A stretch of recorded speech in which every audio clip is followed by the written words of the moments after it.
Hello students, technical career coaching Suratgarh के YouTube channel पर आपका स्वागत है। यदि आप हमारे चैनल पर नए हैं तो सबसे पहले हमारे चैनल को सब्सक्राइब करें और बेल आइकन को जरूर दबाएं ताकि नई वीडियो की नोटिफिकेशन आप तक पहुंच सके और वीडियो को ज़्यादा से ज़्यादा शेयर और लाइक करें।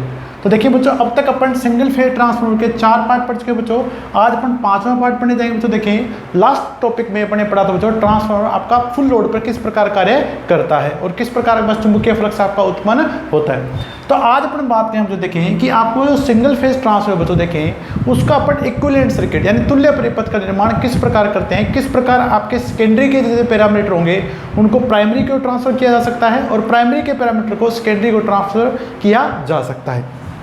तो आज अपन नया टॉपिक पढ़ने में तो देखें ट्रांसफार्मर का तुल्य परिपथ।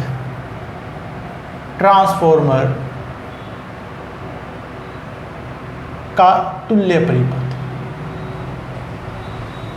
यानी इक्विवेलेंट सर्किट बच्चों, तुल्य परिपथ। ये तुल्य परिपथ आपका किस प्रकार बनाया जाएगा देखिए बच्चों। तो कल अपने जो पढ़ा था बच्चों, देखें अपने पढ़ा था कि आपका जो ट्रांसफार्मर बच्चों देखें उसके परिपथ को अपन किस प्रकार बना सकते हैं बच्चों। तो मैंने आपको बताया देखिए बच्चों, प्राइमरी वाइंडिंग का प्रतिरोध अपने पास कितना था बच्चों, R1।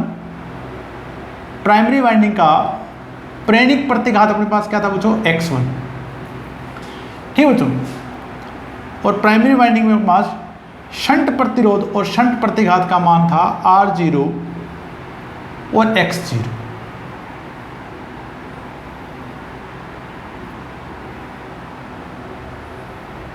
यहां धारा आपके पास प्रवाहित हो रही थी बच्चों, नो लोड धारा I0। इस भाग में आपके पास कार्यकारी धारा IE प्रवाहित हो रही बच्चों, कई जगह IC से भी दिखाते हैं बच्चों इसको।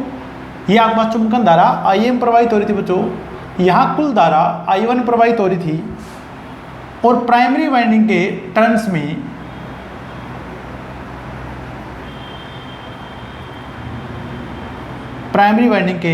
टर्न्स में धारा I1 डैश प्रवाहित हो रही थी।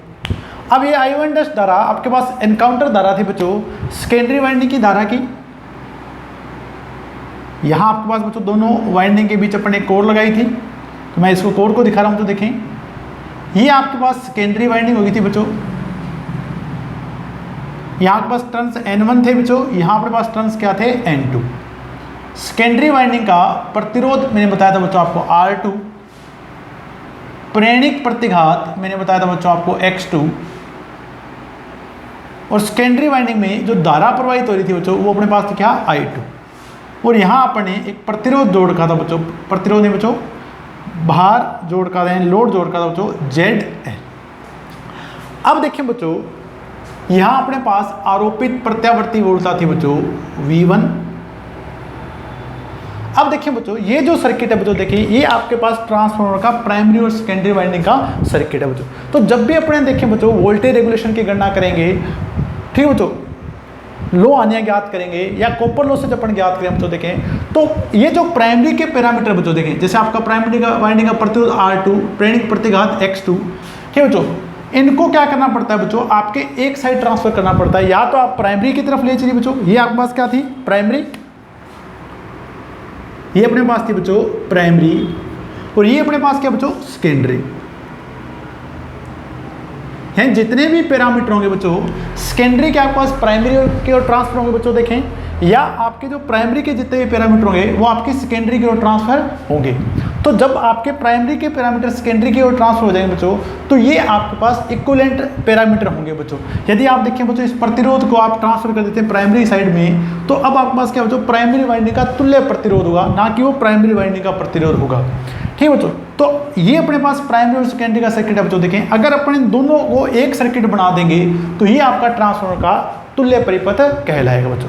अब देखिए बच्चों, तुल्य परिपथ बनाने के लिए सबसे पहले आपको इन जो पैरामीटर्स हैं, वाइंडिंग का प्रतिरोध है, वाइंडिंग का प्रेरणिक प्रतिघात है, इनको ट्रांसफर करना होगा बच्चों प्राइमरी साइड या सेकेंडरी साइड में। तो अब देखिए बच्चों, अपन किस फॉर्मूले के द्वारा ये प्राइमरी वाइंडिंग से की ओर अपन ट्रांसफर कर सकते हैं। तो सबसे पहले देखिए बच्चों, मैं सेकेंडरी वाइंडिंग के प्रतिरोध को प्राइमरी साइड में अगर ट्रांसफर करता हूं बच्चों, तो इसका मान कितना होगा ये अपन को पता होना चाहिए। तो सबसे पहले देखिए बच्चों, मैं ट्रांसफर कर रहा हूं सेकेंडरी टू प्राइमरी, जितने भी पैरामीटर बच्चों ये सेकेंडरी के पैरामीटर मैं प्राइमरी की ओर लेके जा रहा हूं। यहां से ट्रांसफर करूंगा मैं इस तरफ,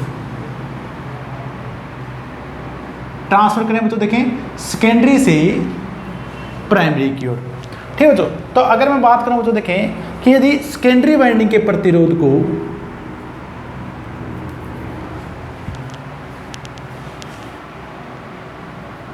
सेकेंडरी वाइंडिंग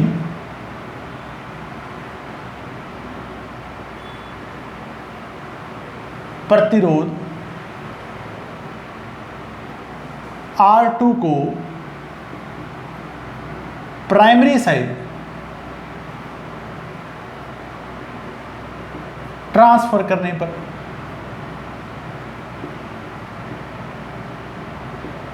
प्राइमरी साइड की ओर ट्रांसफर। अब देखिए बच्चों, जब ये R2 आपका प्राइमरी साइड की तरफ जाएगा बच्चों, तो इसका मान देखिए बच्चों कितना होगा।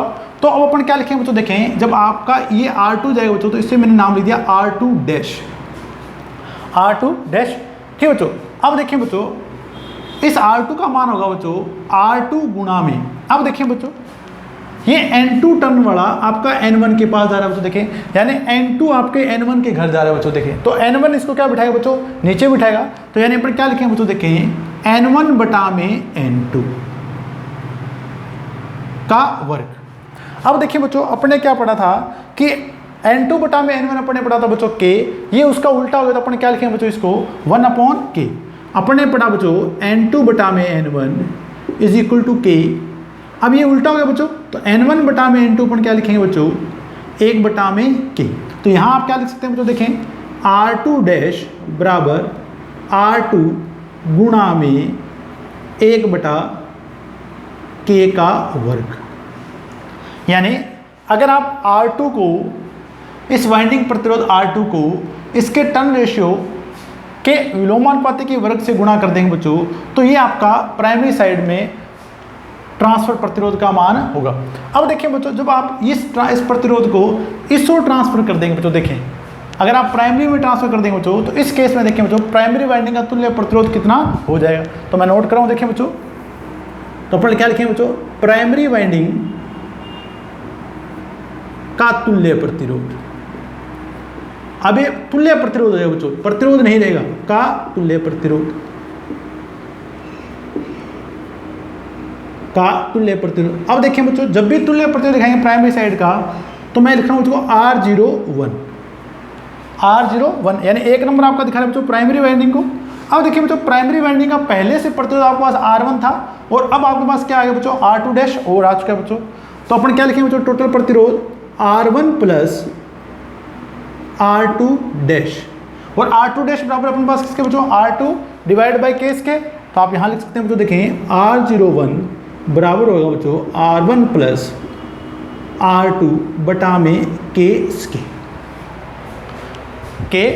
यानी अब देखिए बच्चों ये अपने पास आ गया बच्चों प्राइमरी वाइंडिंग का तुल्य प्रतिरोध। जब अपने इसे सेकेंडरी से प्राइमरी को ट्रांसफर करेंगे बच्चों, तो ये प्राइमरी वाइंडिंग का तुल्य प्रतिरोध अपने पास हो जाएगा बच्चों R01 बराबर R1 प्लस R2 बटा में K।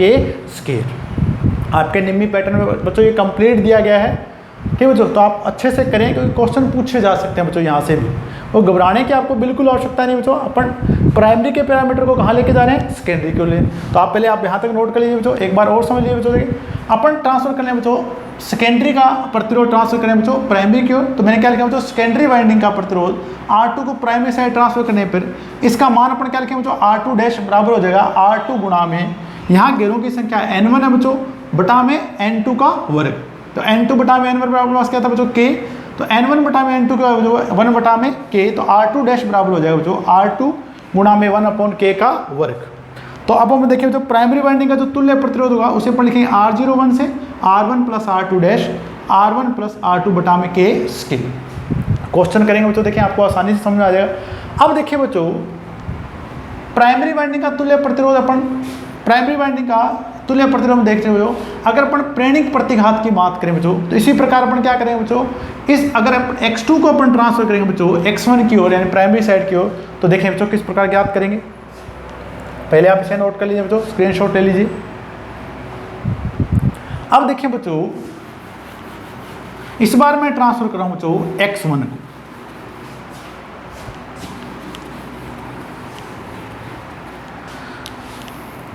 अब अपन ट्रांसफर करें बच्चों, देखें पिछली बार अपन ने R2 को ट्रांसफर किया बच्चों, देखिए इस बार अपन करेंगे x2 को।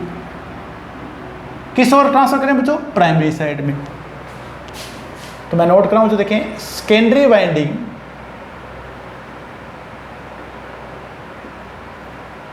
के प्रेरणिक प्रतिघात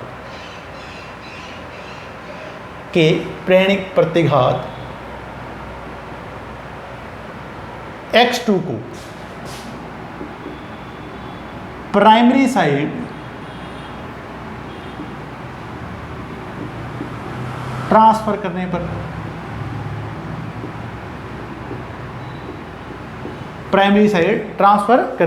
अब देखें बच्चों X2 डैश बराबर अपने क्या हो जाएगा बच्चों? देखें X2 गुणा में N1 बटा में N2 का वर्ग गुणा में N1 बटा में N2 का वर्ग। आपको याद रखना है बच्चों, जो वाइंडिंग जिसके पास जाएगी वो उसके नीचे बैठेगी। अब N1 बटा में N2 पर क्या लिख सकते हैं बच्चों? इसको 1/k यानी k स्केयर। तो अब देखें बच्चों, अगर अपन X2 को इस ओर ट्रांसफर कर देते हैं बच्चों, तो प्राइमरी वाइंडिंग का तुल्य प्रतिघात देखें बच्चों, प्राइमरी वाइंडिंग का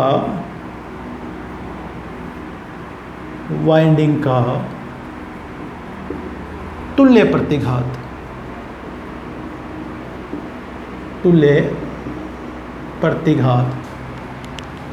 अब अपने पास क्या है बच्चों? X01 बराबर अपने पास होगा X1 प्लस X2 डैश, और X2 डैश का मान अपने पास ये है बच्चों। देखें तो X01 बराबर अपने पास हो जाएगा बच्चों X1 प्लस X2 बटा में k स्केयर ओम। ठीक है बच्चों, तो अपने पास देखें बच्चों R2 और X2 को अपन प्राइमरी साइड में अपन ट्रांसफर कर चुके हैं बच्चों। देखें तो इस प्रकार आपको मान प्राप्त हो जाएंगे बच्चों। देखें यानी इन्हें अपन प्राइमरी साइड में ट्रांसफर करेंगे बच्चों, तो अपने पास तुल्य इक्विवेलेंट सर्किट अपने पास क्या होगा बच्चों? इस प्रकार प्राप्त होगा। अब देखें बच्चों, यदि अपन इस सर्किट को बनाते हैं बच्चों, देखें अब अपने पास देखें बच्चों, ये दोनों पैरामीटर अपन ट्रांसफर कर चुके हैं बच्चों, और अगर अपन धारा को ट्रांसफर करेंगे वो भी मैं आपको बताऊंगा बच्चों। देखें तो अगर अपन इक्विवेलेंट सर्किट बनाते हैं बच्चों प्राइमरी साइड की ओर, तो देखें किस प्रकार लिखेंगे बच्चों। देखें अब ये जो पैरामीटर है बच्चों अपन यहां पे ट्रांसफर कर चुके हैं। देखें बच्चों, ठीक बच्चों, यहां पे अपन ट्रांसफर कर चुके हैं बच्चों। देखें तो किस प्रकार बनाएंगे? देखें बच्चों इसको,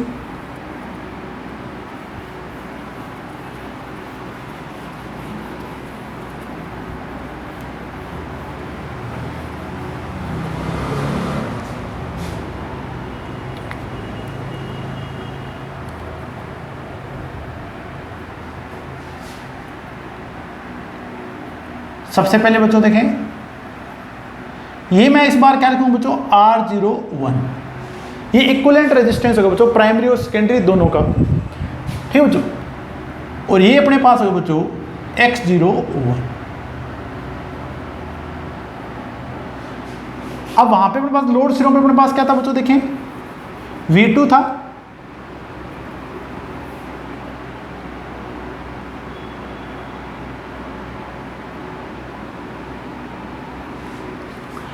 ठीक है बच्चों। तो ये अपने पास देखें बच्चों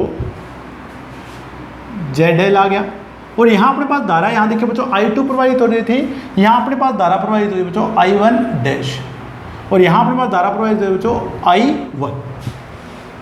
ठीक है बच्चों, तो ये अपने पास बच्चों देखें ट्रांसफार्मर का इक्विवेलेंट सर्किट आ गया ट्रांसफर टू प्राइमरी साइड। अगर अपने सारे पैरामीटर अपने प्राइमरी साइड में ट्रांसफर कर देंगे बच्चों, तो ये आपके पास क्या हो जाएगा बच्चों? इक्विवेलेंट सर्किट आपको प्राप्त होगा।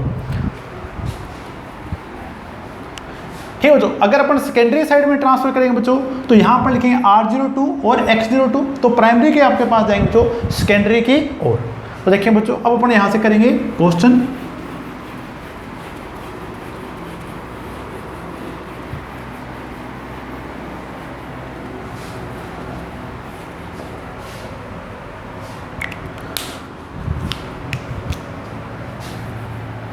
क्वेश्चन नंबर 1, एक सिंगल फेज ट्रांसफॉर्मर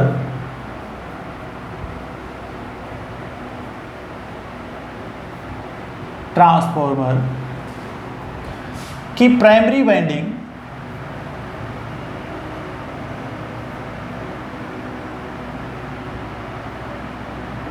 का प्रतिरोध व प्रतिघात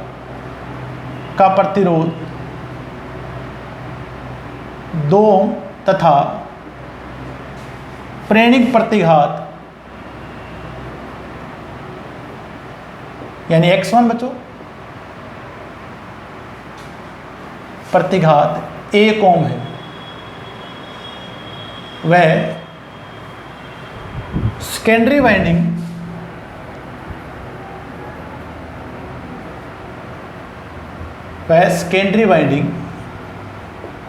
का प्रतिरोध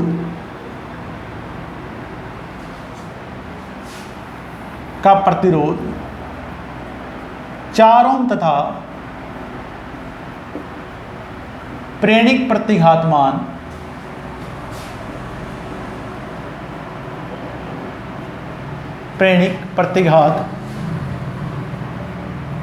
5 ओम है। यदि टर्न रेशियो K बराबर 10 हो तो प्राइमरी वाइंडिंग का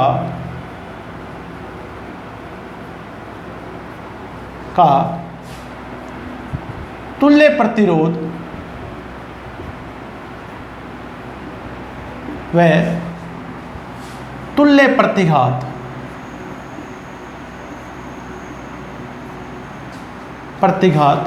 ज्ञात करें। ठीक है बच्चों, तो आपको देखें बच्चों सिंगल फेज ट्रांसफर दिया गया, देखें प्राइमरी वाइंडिंग का प्रतिरोध यानी आपको R1 का मान दिया गया, देखें R1 आपको दिया गया बच्चों 2 ओम, X1 की वैल्यू आपको दी गई बच्चों इसमें 1 ओम। इसी प्रकार देखें बच्चों R2 का मान आपको कितना दिया गया बच्चों 4 ओम और X2 की वैल्यू आपको दी गई बच्चों 5 ओम।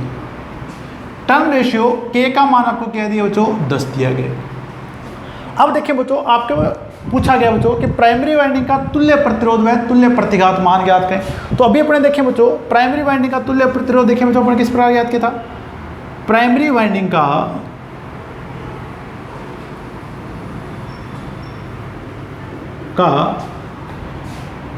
तुल्य प्रतिरोध हमने लिखा था बच्चों R01 बराबर अपने क्या लिखा था R1 प्लस R2 डैश और R2 डैश को अपने क्या लिखा था बच्चों R2 बटा में K स्केयर। तो मान रख दीजिए बच्चों आपके क्वेश्चन में यहाँ पे R1 का मान आपके पास दिया बच्चों 2 ओम प्लस R2 का मान आपके पास कितना बच्चों देखें 4 ओम, K का मान दिया बच्चों आपको 10 का वर्ग कर दीजिए बच्चों इसमें, तो 2 प्लस 4 बटा में 100। अगर आप इसे सोल्व करें बच्चों देखें तो ये अपने पास आया 2.04 यानी प्राइमरी और सेकेंडरी वाइंडिंग का कुल प्रतिरोध अब आपके पास कितना रहेगा बच्चों 2.04 ओम आपका प्राप्त होगा। नोट कर लें बच्चों इसको देखें। अब आपको अच्छे से समझ में आएगा कि इस प्रकार अपने ट्रांसफर किया बच्चों देखें। तो यहाँ से क्वेश्चन पूछे जा सकते हैं बच्चों, तो आपके पूरा पैटर्न दिया गया यहाँ से। अब देखिए बच्चों प्राइमरी वाइंडिंग का तुल्य प्रतिरोध अपन ज्ञात कर चुके हैं बच्चों, इसी प्रकार अपन प्राइमरी वाइंडिंग का तुल्य प्रतिघात अपन ज्ञात करेंगे। तो देखिए बच्चों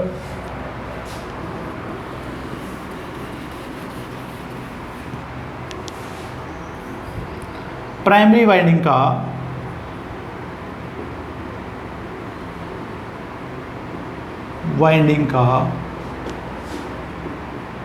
तुल्य प्रतिघात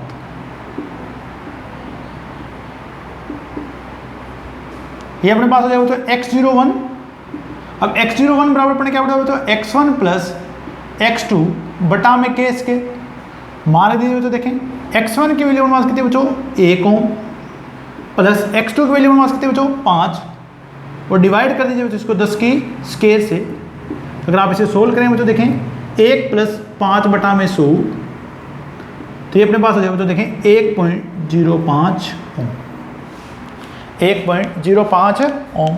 यानी अब आपके पास प्राइमरी वाइंडिंग का तुल्य प्रतिघात जो होगा बच्चों 1.05 ओम होगा। नोट कर लीजिए बच्चों, आप स्क्रीनशॉट ले लीजिए।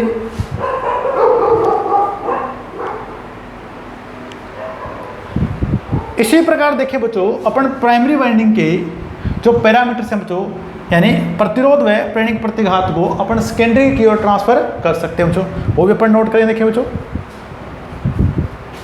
तो आपको समझ में आज को बच्चों आशा कर रहा हूँ कि अच्छे समझ में आएगा आपको यहाँ से। कोई भी टॉपिक बच्चों आप छोड़िए मत, क्योंकि क्वेश्चन आजकल बहुत गहराई से पूछे जाते हैं। अब अपन बात करें बच्चों, देखें यदि अपन प्राइमरी वाइंडिंग के पैरामीटर्स को सेकेंडरी को ट्रांसफर करते हैं बच्चों, देखें तो नेक्स्ट मैं दिख रहा हूं बच्चों, देखें प्राइमरी वाइंडिंग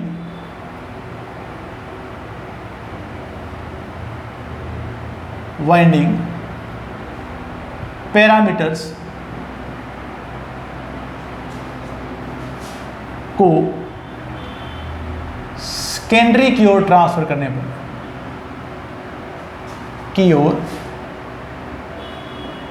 ट्रांसफर करने पर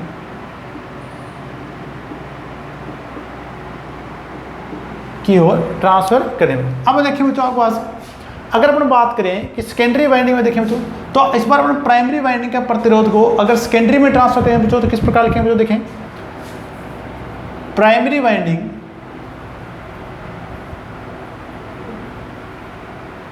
प्रतिरोध R1 को सेकेंडरी की ओर ट्रांसफर करने पर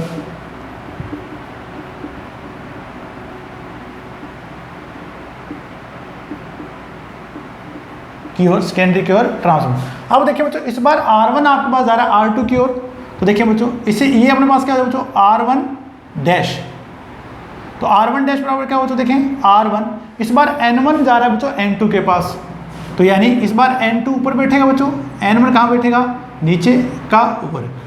N2 बटा में N1 मेरे पास क्या था बच्चों K, यानी R1 डैश बराबर हो जाएगा बच्चों R1 गुणा में K स्केयर ओम।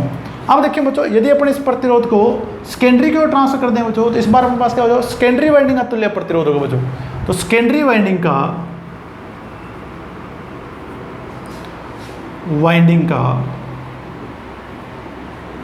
तुल्य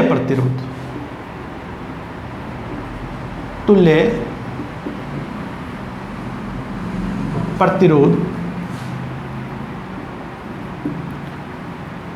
इस बार अपन क्या लिखेंगे बच्चों, इसको R02, ये सेकेंडरी साइड का तो अपन 2 से प्रेजेंट करेंगे बच्चों, इसको R02 बराबर होगा बच्चों R1 प्लस R1 डैश, तो R2 प्लस R1 डैश का मान अपने पास कितना है बच्चों R1 गुणा में K स्केयर। इसी प्रकार देखिए बच्चों प्राइमरी वाइंडिंग के प्रेरणिक प्रतिघात को सेकेंडरी को ट्रांसफर करने पर देखिए बच्चों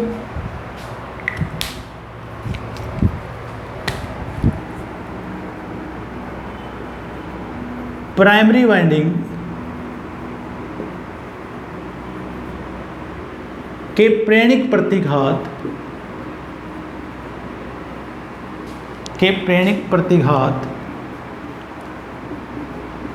X1 को सेकेंडरी की ओर ट्रांसफर करने पर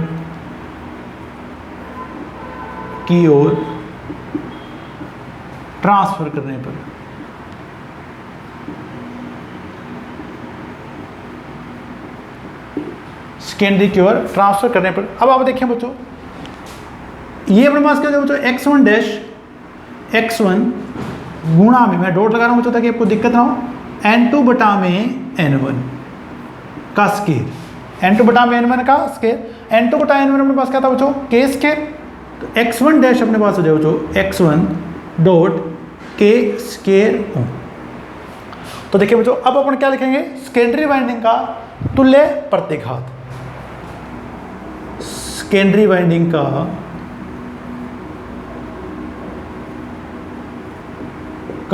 तुल्य प्रतिघात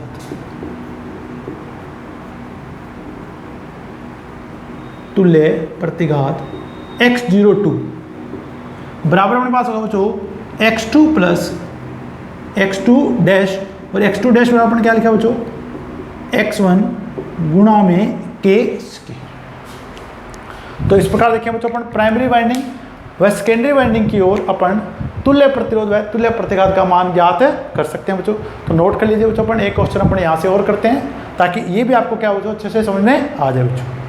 तो अगला टॉपिक अपन कर रहे हैं बच्चों वोल्टेज रेगुलेशन, और वोल्टेज रेगुलेशन बच्चों तुल्य रेजिस्टेंस और तुल्य प्रेरणिक प्रतिघात के बगैर आपको समझ में आएगा नहीं। तो इसलिए मैंने आपको ये पूरा बताया बच्चों, यहाँ से नोट कर लें बच्चों। देखें अब अपन बात करें बच्चों, देखें अगला क्वेश्चन करें यहाँ से।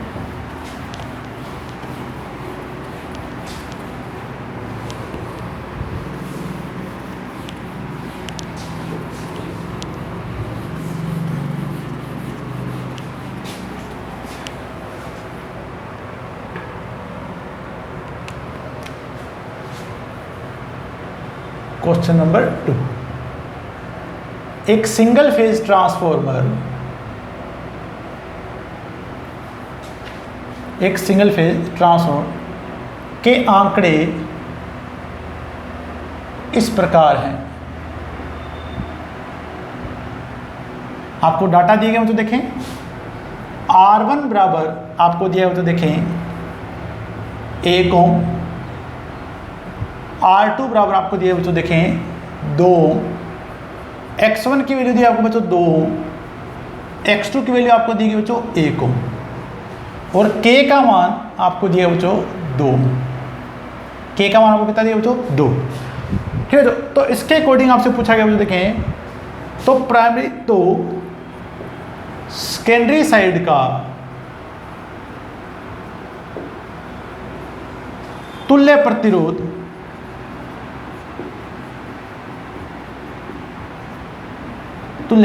व तुल्य प्रतिघात मान ज्ञात करें। तुल्य प्रतिघात मान ज्ञात करें। ठीक है बच्चों, तो अपने पास क्या करें बच्चों, सेकेंडरी वाइंडिंग के साइड में, यानी इन पैरामीटर को अपन को ट्रांसफर करना बच्चों सेकेंडरी साइड में। देखिए बच्चों किस प्रकार कर रहे हैं। तो सबसे पहले बच्चों देखें सेकेंडरी वाइंडिंग का तुल्य प्रतिरोध। देखें बच्चों सेकेंडरी वाइंडिंग का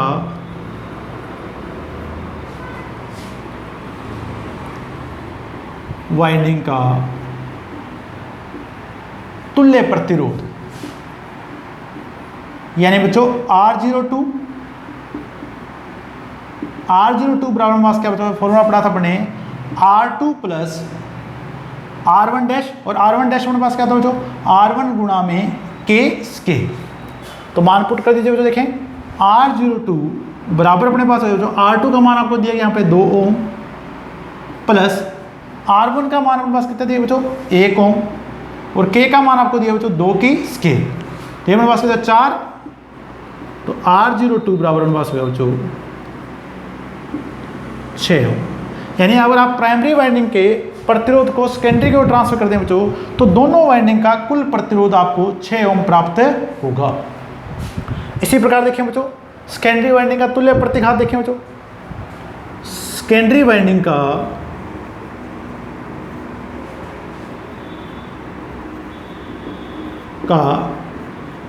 तुल्य प्रतिघात,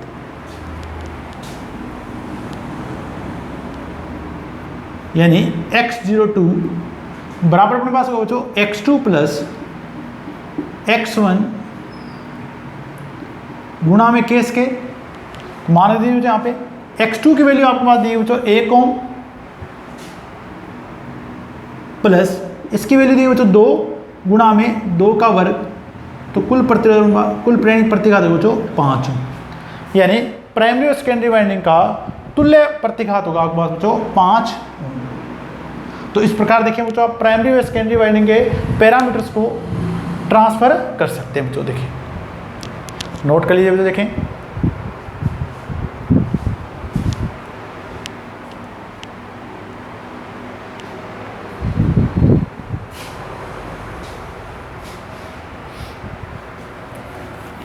तो अगला टॉपिक अपन स्टार्ट करें। देखिए बच्चों वोल्टेज रेगुलेशन, बहुत अच्छा टॉपिक है बच्चों, अच्छे से समझें आप इसको।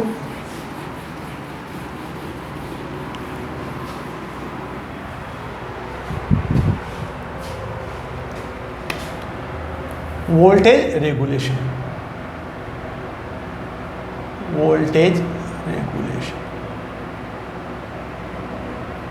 हिंदी में बोलेंगे बच्चों वोल्टेज नियमन। और मैंने आपको जब भी बताया बच्चों वोल्टेज नियमन पूछा जाए तो न्यूनतम होना चाहिए, वोल्टेज नियम।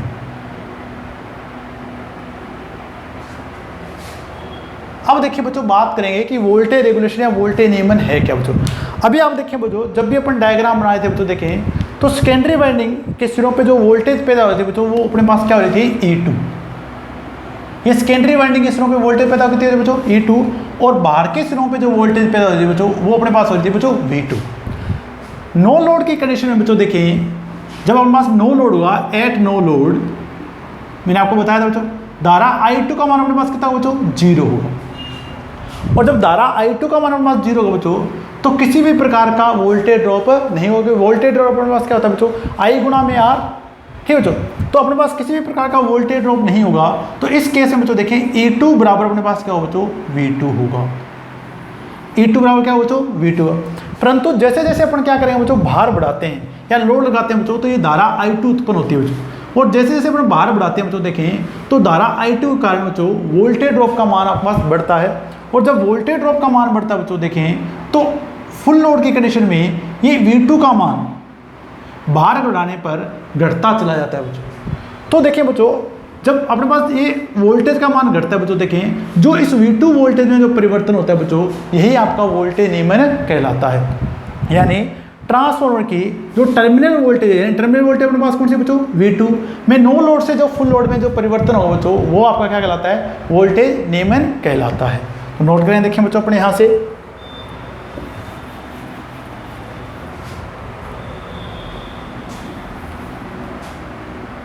ट्रांसफार्मर में शून्य बार से पूर्ण बार तक आउटपुट वोल्टेज यानी बच्चों V2 के मान में परिवर्तन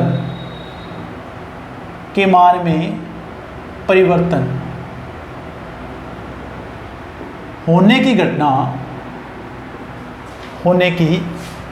घटना वोल्टेज नियमन कहलाती है।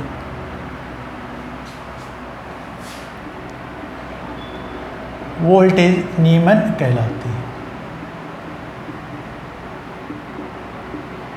ठीक है बच्चों। अब अगर अपन बात करें तो वोल्टेज नियमन को अपन किस प्रकार परिभाषित करें बच्चों, तो ट्रांसफार्मर में शून्य बार से पूर्ण बार तक आउटपुट वोल्टेज V2 में जितना परिवर्तन हुआ बच्चों, वो आपके पास क्या होगा बच्चों, वोल्टेज नियमन होगा। अब अपन वोल्टेज नियमन को किस प्रकार देखते हैं तो देखें, वोल्टेज नियमन बराबर होगा,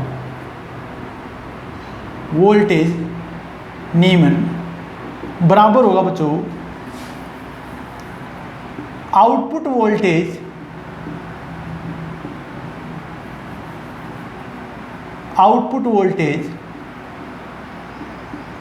eight no load minus output voltage at full load. और भाग करेंगे बच्चों, देखें output voltage at full load से, आउटपुट वोल्टेज एट फुल। अब देखिए बच्चों, अगर अपन बात करें नो लोड पे अपने पास क्या था बच्चों, E2 बराबर अपने पास क्या था बच्चों, V2 था। E2 बराबर अपने पास क्या था बच्चों, V2 था। तो मैं आपके पास नो लोड पे क्या लिख रहा हूँ बच्चों, E2 लिख रहा हूँ। तो E2 माइनस V2 और फुल लोड पे अपने पास क्या बच्चों, V2 बराबर अपने पास क्या बच्चों, वोल्टेज रेगुलेशन VR। अगर अपन बात करें बच्चों, देखिए परसेंटेज VR की, तो गुणा कर दीजिए बच्चों आप 100 से। यानी फुल लोड पर उत्पन्न वोल्टता और टर्मिनल वोल्टेज के बीच में अंतर किसके सापेक्ष में बच्चों, आउटपुट वोल्टेज के सापेक्ष में वोल्टेज नियमन आपका असर कहलाता है। अब देखिए बच्चों, वोल्टेज नियमन आपका न्यूनतम होना चाहिए। और आदर्श ट्रांसफार्मर है बच्चों, आइडियल ट्रांसफार्मर है, तो मैंने आपको बताया था E2 बराबर V2 और किसी प्रकार वोल्टेज ड्रॉप नहीं होगा बच्चों। तो आदर्श ट्रांसफार्मर में आपका वोल्टेज नियमन कितना होता है बच्चों, 0 होता है। तो नोट करें बच्चों, देखें सामान्य ट्रांसफार्मर में वोल्टेज नियमन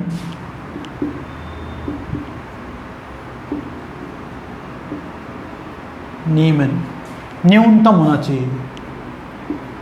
यानी कम से कम लोड मास क्या बच्चों, ये परिवर्तन होना चाहिए न्यूनतम होना चाहिए। और अगर अपन बात करें बच्चों देखें आदर्श ट्रांसफार्मर की, तो उसमें कितना बच्चों 0। आदर्श ट्रांसफार्मर में या आदर्श ट्रांसफार्मर का वोल्टेज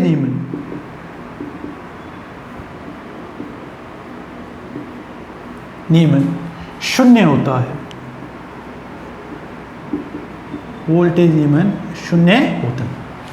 तो आप बच्चों इसे अच्छे से समझ लेना बच्चों। कई बार अपना अधिकतम पे चलते हैं बच्चों कि हर चीज़ अधिकतम होनी चाहिए, तो अपना ऑप्शन कर देते हैं बच्चों अधिकतम। तो नियमन से आपको हमेशा याद रखना बच्चों न्यूनतम, और आदर्श ट्रांसफार्मर के आपको याद रखना बच्चों 0। तो नोट कर लीजिए बच्चों आप वोल्टेज नियमन के बारे में।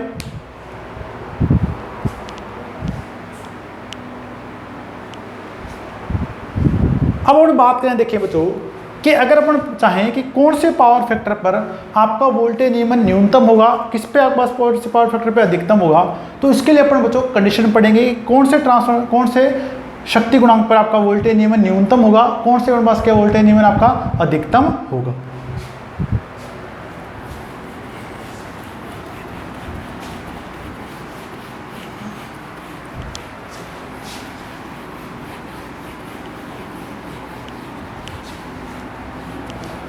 अब देखिए बच्चों सबसे पहले अपन बात करें बच्चों देखें न्यूनतम वोल्टेज नियमन के लिए शर्त। न्यूनतम वोल्टेज नियमन के लिए शर्त।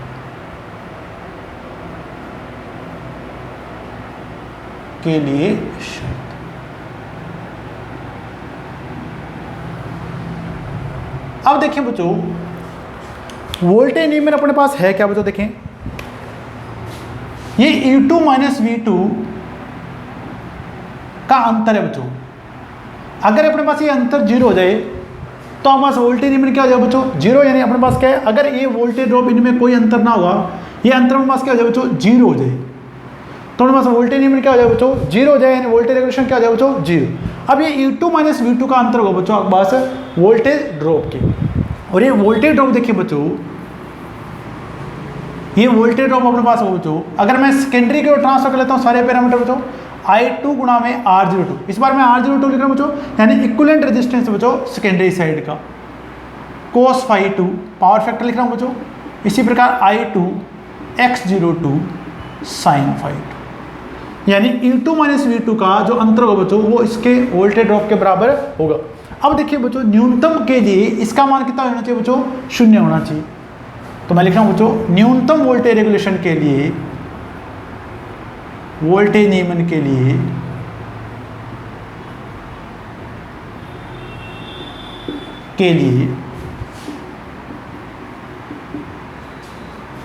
E2 माइनस V2 का अंतर 0 होना चाहिए, का अंतर 0 होना चाहिए, का अंतर 0 होना चाहिए। अब देखिए बच्चों E2 माइनस V2 का अंतर किसके बराबर है, इसके बराबर बच्चों, यानी I2 R02 cos phi2। R02 मैं वापस बता रहा हूँ बच्चों तुल्य प्रतिरोध है सेकेंडरी साइड का, I2 X02 sin phi2 बराबर किसके हो जाना चाहिए बच्चों 0। अब देखिए बच्चों यदि मैं इसको इस ओर लेके जाता हूँ तो बच्चों ये माइनस का हो जाएगा, या अपन इसको ले जाएं तो ये माइनस का हो जाएगा बच्चों। देखें तो अपन कैसे लिखेंगे बच्चों, देखें I2 X02 sin phi2, मैंने इसको उस साइड लिख लिया बच्चों माइनस की ओर, minus I2 R02 cos phi2। ठीक है बच्चों। अब देखिए बच्चों एंगल अपन निकालते हैं tan phi के बराबर। तो अगर मैं कोस को इधर लेके आता हूँ बच्चों तो साइन बटा कोस क्या हो जाएगा बच्चों tan हो जाएगा। I2 से I2 आप कैंसिल कर दीजिए बच्चों, और आप X02 को इधर लेके चले जाइए बच्चों। तो देखिए किस प्रकार लिखेंगे आप इसको, साइन phi2 बराबर बटा में कोस phi2 बराबर अपने पास क्या हो जाएगा बच्चों माइनस का R02 बटा में X02। साइन बटा में कोस क्या हो जाएगा tan phi2, तो tan phi2 बराबर होगा बच्चों माइनस का R02 X02। तो phi2 यानी एंगल की बात करें तो देखें माइनस tan इनवर्स R02 बटा में X02। अब देखिए बच्चों, जब भी कोण से पहले आपके पास ये माइनस का निशान दिखाई देता है बच्चों, इसका मतलब है कि आपका जो कलांतर है बच्चों, देखें यानी करंट आपका वोल्टेज से आगे चल रहा है बच्चों। देखें यानी आपके पास क्या बच्चों, पावर फैक्टर क्या है बच्चों, अग्रगामी। यानी हमें कंडीशन प्राप्त होगी बच्चों, देखें कि अगर आपको वोल्टेज नियमन न्यूनतम चाहिए तो आपका जो ट्रांसफार्मर का शक्ति गुणांक है जिसमें वो प्रचारित हो रहा है बच्चों, वो अग्रगामी प्रकार का होना चाहिए। तो यहाँ से बच्चों कई बार पूछा जा चुका है, इसलिए मैं आपको बता रहा हूँ, तो नोट कर लें बच्चों। देखें यहाँ से, तो लास्ट कंडीशन अपने पास क्या प्राप्त हो, देखें यहाँ से,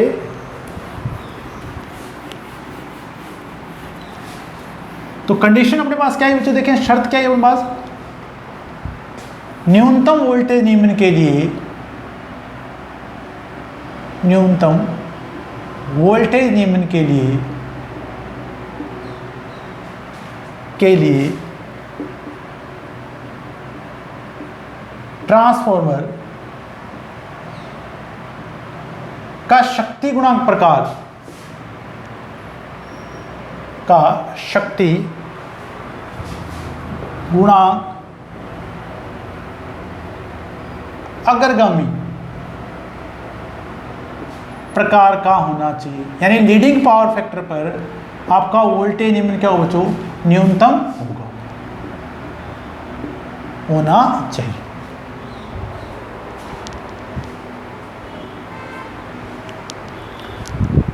तो अगर आप न्यूनतम वोल्टेज रेगुलेशन चाहते हैं तो देखें कि आपके पास वोल्टेज में कोई परिवर्तन ना हो, तो आपको जो लोड टाइप होगा बच्चों वो कैपेसिटी होगा, और आपका जो शक्ति गुणांक होगा बच्चों वो अपने पास क्या हो बच्चों, अग्रगामी प्रकार का होना चाहिए।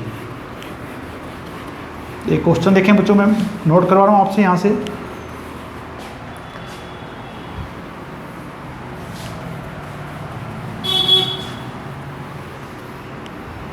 तो अगर आपसे क्वेश्चन पूछा जाए, देखिए मैं तो यहाँ से,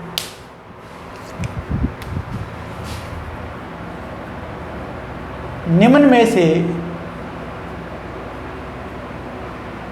किस शक्ति गुणांक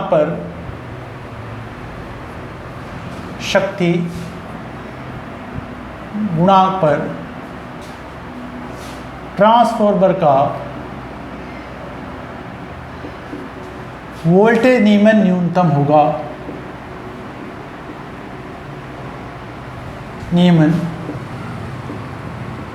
न्यूनतम होगा। अगर इस प्रकार क्वेश्चन पूछा जाता है तो देखें, पूछा गया किस वोल्टेज शक्ति गुणांक पर वोल्टेज नियमन आपका क्या हो, जो न्यूनतम होगा। ऑप्शन ए दिया बच्चों, देखें आपको इकाई, ज़्यादातर यही करने वाले बच्चों। बी दिया आपको 0.8 पश्चगामी, और सी दिया गया आपके पास 0.8 अग्रगामी, और डी दिया गया आपके पास उपरोक्त सभी। तो अगर आपसे न्यूनतम पूछा गया तो देखें, तो जब 0.8 अग्रगामी पे होगा तो आपका वोल्टेज नियमन क्या होगा बच्चों, न्यूनतम होगा।